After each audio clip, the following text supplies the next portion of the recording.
je suis rassuré. J'ai pu essayer la Switch 2 pendant plusieurs heures, j'ai pu tester plein de jeux et je suis vraiment rassuré parce qu'en fait, je pense que c'est une très bonne console. En tout cas, mes premières impressions sont très positives. Ce que je peux dire, c'est que la console elle est très quali, très premium, beaucoup plus que la première Switch. Quand on détache les Joy-Con, c'est hyper satisfaisant. Ça rentre tout seul.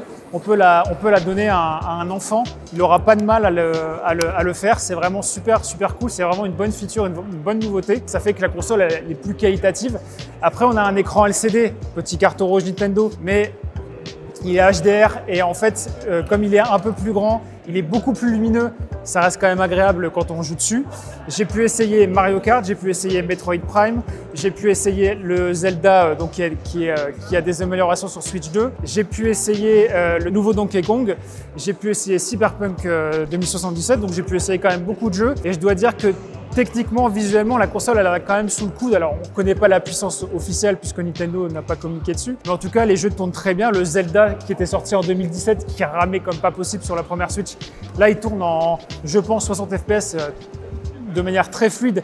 Et dans un décor comme la forêt des Korogu, par exemple, qui était hyper gourmand en ressources sur Switch 1, là, ça tourne avec une fluidité impeccable, donc c'est plutôt positif.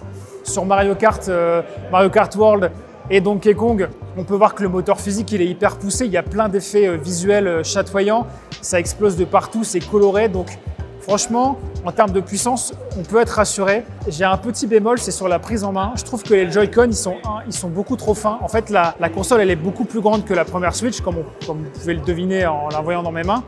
Mais par contre, ils n'ont pas modifié l'épaisseur. Et en fait, en termes de prise en main, j'aurais aimé que les Joy-Con soient un peu plus épais pour qu'on ait l'impression d'avoir des poignées, ce qui aurait été beaucoup plus ergonomique et beaucoup plus confortable.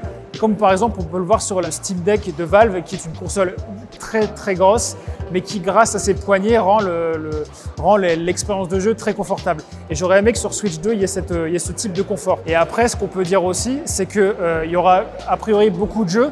Nintendo a parlé de plus de 50 jeux, aussi bien en provenance de ses studios qu'en provenance des éditeurs tiers. Donc on aura Hogwarts Legacy à la sortie, on aura un jeu From Software exclusif en 2026, on aura une version Switch 2 d'Elden Ring. Donc en termes de jeu, on peut être rassuré. Après, j'ai essayé le mode souris aussi. Alors le mode souris, je peux faire exactement la même critique sur l'épaisseur des Joy-Con. Enfin, vous voyez à quoi ça ressemble une souris, c'est quand même, ça prend quand même pas mal la paume de la main. Et là, c'est très fin. Et si on n'appuie pas vraiment sur la table, on peut basculer un peu. Donc c'est un peu difficile à prendre en main, mais donc c'est un coup à prendre, quoi. Et par contre, par exemple, sur Metroid Prime 4, le mode souris et le mode classique, ils sont toujours activés. Et en fait, on peut passer de l'un à l'autre à la volée sans passer par les options. Et ça marche super bien. Après, sur le Mario Party, il y avait aussi des mini-jeux qui utilisaient la souris. Et c'était assez ludique, assez rigolo. Donc à voir sur la longueur, à voir si ça sera exploité aussi dans d'autres jeux. Parce que là, ils ont annoncé quelques jeux compatibles avec la souris. Mais est-ce que dans 2-3 ans, il y aura encore des jeux avec la souris? Ça, on ne le saura pas. On n'a pas pu essayer le mode avec le bouton C qui permet en gros de lancer un chat vocal poussé en invitant ses potes et en mettant leur caméra. On n'a pas pu l'essayer, donc on est très curieux de l'essayer. Je pense que d'ici la sortie au mois de juin, on pourra l'essayer.